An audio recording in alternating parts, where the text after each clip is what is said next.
If we go into 2022, the elections, and 2024, and you're still looking back to the election of 2020 and saying that you really won, I don't think that's very good for you or the Republican Party.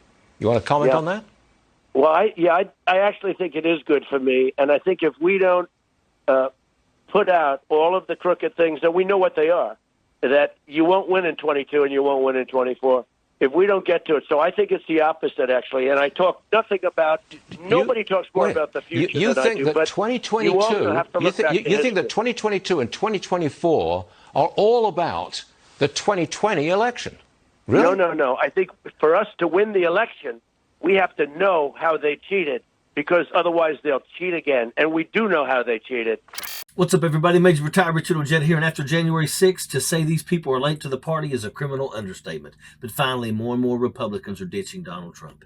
Maybe it takes a lot to say I was duped. Maybe the propaganda has too deep a grip on them. But finally, more and more people are realizing how absurd, how hollow, and how 100% anti-American this Donald Trump is God bullcrap is. And they're finally pulling away from that circus. The Republicans and Democrats should, but they won't.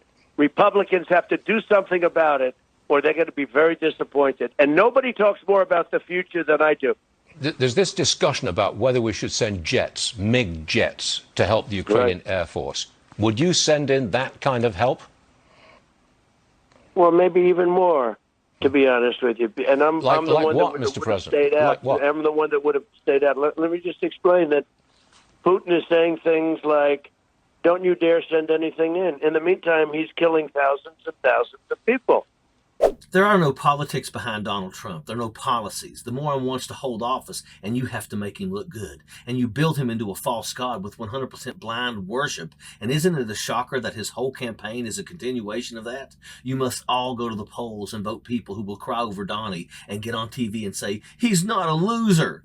But he is. He is. Well, and hope to God you never have to use it, because that would be the tragedy of all tragedies. But if we didn't have it, we couldn't talk. But I listened to him constantly using the N-word. That's the N-word. And he's constantly using it, the nuclear word. And we never talk. We say, oh, he's a nuclear power.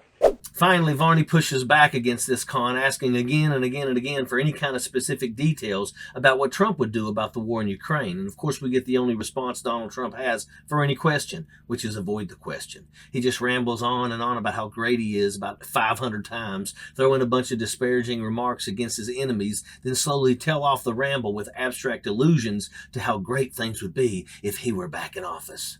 It's no different than any other thing Trump has ever done. Take the healthcare fiasco, for instance. Repealing and replacing Obamacare was going to be on day one. And of course, it never did happen. And if he overthrew our democracy and anointed himself king for eternity, it would still never happen. But the stories sure were great, weren't they? He had those MAGA morons spellbound with tales of an amazing, beautiful, and astonishing healthcare plan that's 5,000 pages thick and all prepared and ready to be released tomorrow.